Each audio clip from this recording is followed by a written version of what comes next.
کہتے میں نے سنا تھا کہ نافرمان کی روح بہت مشکل سے نکلتی ہے اور جو نیک لوگ ہوتے ہیں ان کی روح آسانی سے نکلتی ہے.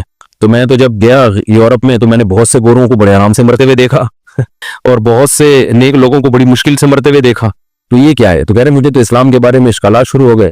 میں نے کہا آپ نے جن سے یہ تقریر سنی ہے نا کہ نیک لوگ کی روح آرام سے نکلتی ہے بروں کی مشکل سے نکلتی ہے, انہوں نے آدھی بات بتائی ہے, پوری نہیں بتائی. میں نے کہا یہ تو صحابہ کے دور میں نے کہا اگر آپ حدیثیں پڑھ لیتے ایک آیت سے کبھی تھوڑی مسئلہ حل ہوتا ہے. آپ کسی کی ایک بات لے رہے ہیں دوسرے موقع پہ جو اس نے تشریح کی ہے وہ آپ نہیں لے رہے. میں نے کہا معاذ اللہ اگر کسی کی کوئی موت کی کسی کو بہت تکلیف ہو رہی ہے یہ اس معاذ اللہ اس کے برے ہونے کی علامت ہے تو یہ تو پھر کفر ہے. حدیث میں آتا ہے کہ آپ صلی اللہ علیہ وسلم کو موت کی تکلیف دوسروں سے زیادہ ہوئی ہے.